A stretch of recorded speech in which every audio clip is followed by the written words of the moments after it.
Mendocino Vino here with wine number 3 of the Wine Folly Challenge.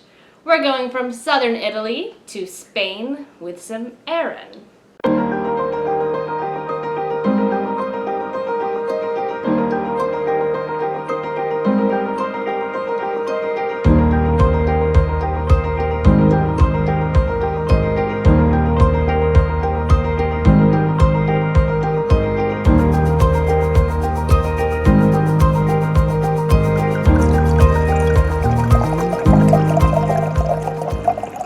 Now, the Wine Folly Challenge is where I try all 86 grapes and 14 wines featured in the Wine Folly Magnum Edition. As I said, today we're trying Airén. And while you probably haven't heard of Airén, it is actually one of the most planted grape varietals in the world. For a while it was number 1, then it got overtaken by Cabernet and Merlot, then it got dropped down again, so now it is the most planted white varietal. But the reason why you probably haven't heard of it is it's not actually usually used to make just straight up wine. It's usually used as either a blending grape or in sherry or brandy. So you're not really going to see a bottle of wine that says Airén on it. I was only able to find one that was actually a blend of Airen and Sauvignon Blanc. 60% Airén, 40% Sauvignon Blanc. But I'm hoping it'll still be different enough and interesting enough that it'll distinguish itself from the Sauvignon Blanc I'm used to. Plus, I haven't actually ever had a Spanish Sauvignon Blanc, so I'm excited about that as well. So, let's see how it goes. Now, I didn't aerate this wine because it did not call for aeration. Like a lot of white wines, you don't really aerate them. You just aerate them in the glass. Now, let's check out that color. I would say medium gold, probably. Very bright, clear, really lovely colors on this. Darker than I would have expected from just looking at the bottle. The description of this bottle says that pale straw color with greenish tints, fresh fruity aromas of pears and apples, crisp and fruity, a well-balanced creamy texture. Enjoy! Best served between 8 and 10 degrees Celsius, not Fahrenheit obviously, not frozen wine. Yeah, you know, straw, I guess, medium gold straw. I get a little bit of the green, not too much though, kind of at the edges there. Let's see what's on that nose. Yes, pear, apple, almost a little bit of honey on the nose. Very nice nose. This is only 11% alcohol, which is actually a pretty low alcohol content for a wine. Green apple. Nice tart finish, nice long tart finish. This is a 2016, so we're still pretty young. I'm also getting pineapple and grapefruit. So final call, I'll say apple, pineapple, grapefruit.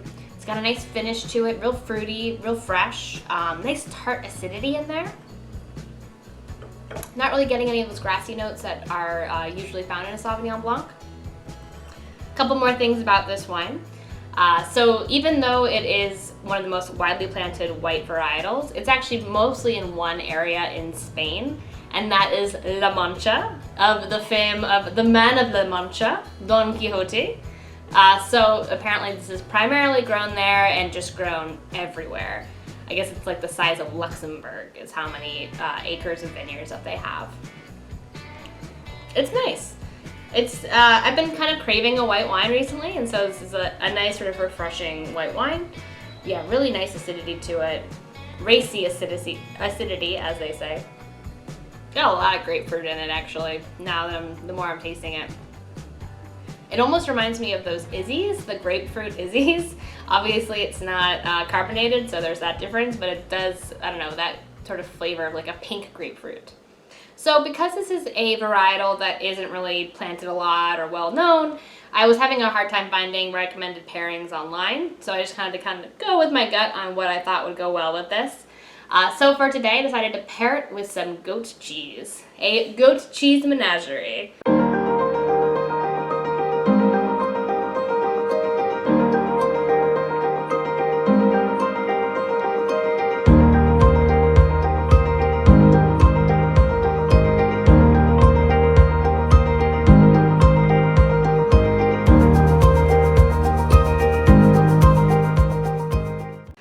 So I have two different types of goat cheese. I have the Pennyroyal Lychee goat cheese. Pennyroyal is a local winery, and they also have cheese made there, lots of goats.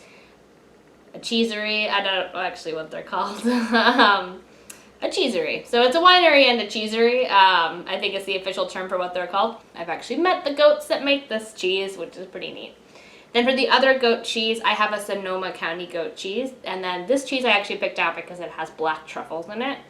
It might be a little bit too much for this wine, but I wanted to try just sort of a plain goat cheese, a savory goat cheese, and then I also have some guava paste and some crackers to round everything out. All right, let's try this out. So first, the lychee.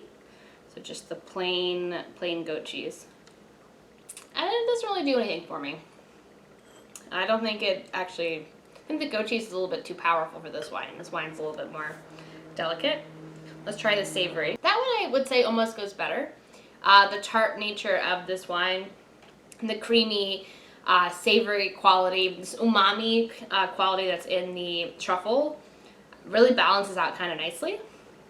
Let me try, now I want to try the lychee with the cracker and the guava paste. That is really nice. The guava. So the guava lychee cracker combo, I think, is the winner in terms of pairing. The sweetness in there really balances out the acidity. It's sort of like a sweet tart almost. The guava has notes of lemon in it as well. And so that, for some reason, is bringing out the lemon qualities in here. Not for some reason. Obviously, is bringing out the qualities in there.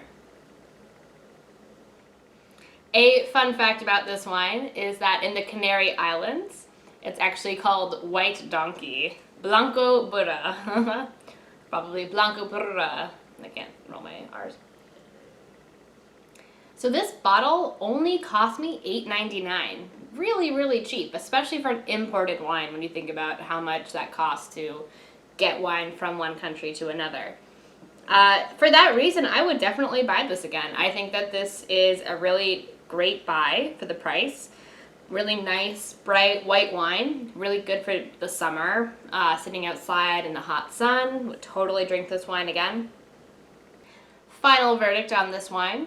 Tasty and affordable, $9, less than $10. Usually I try to buy above that, but again, I think it's because it's a not well-known varietal. It's priced low. I would buy this again, especially for a hot day. This is Mendocino Vino. Chin chin.